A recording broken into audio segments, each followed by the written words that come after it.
नमस्ते प्रणाम good morning. तो कैसन बनी रहुआ लोग, उम्मीद बा कि आप लोग ठीके होई। तो एक छोटी सी कोशिश है, छोटा सा सॉन्ग है, तो प्लीज दोस्तों कमेंट करके जरूर बताइएगा कि सॉन्ग कैसा लगा। हमारा सॉन्ग है जनी जा कमाए कलकतिया राजा, मारली सवतिया मतिया राजा।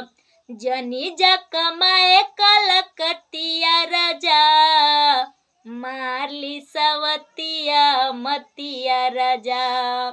लाली ओठा लाली कनवा के बाली, सुन होई नाकी के नथिया राजा।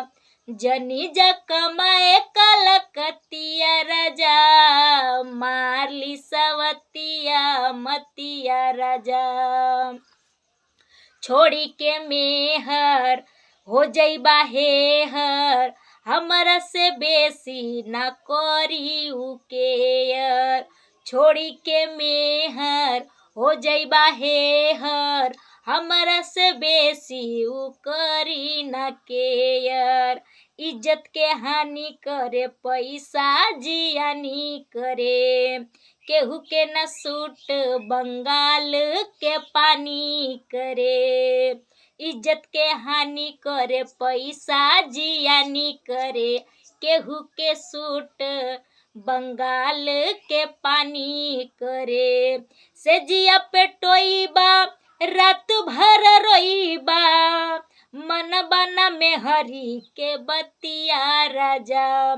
से जिया पे टोईबा रात भर रोईबा, मन बना में हरी के बतिया राजा। जनी जा कमाए कलकतिया राजा, मारली सवतिया मतिया राजा।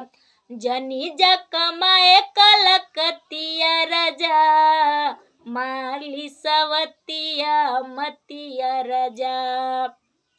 छोड़ी के मेहर हो जइबा हेहर, हमरा से बेसी ना करी उकेयर।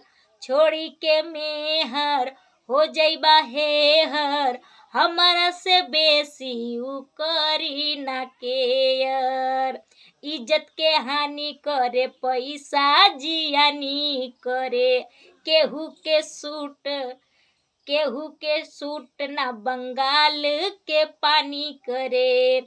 से जिया पे टोईबा रात भर रोईबा, मन बना में हरी के बतिया राजा।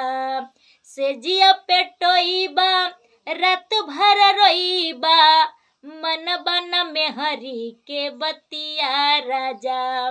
जनी जा कमाए कलकतिया राजा, मारली सवतिया मतिया राजा। तो प्लीज़ दोस्तों अगर सॉन्ग अच्छा लगा हो तो चैनल को सब्सक्राइब कर लीजिएगा और बेल आइकन दबाना ना भूलिएगा। इस चैनल पे नए हैं तो चैनल को प्लीज़ आप लोग से निवेदन है कि चैनल को सब्सक्राइब कर लीजिए। नमस्ते प्रणाम, हर हर महादेव।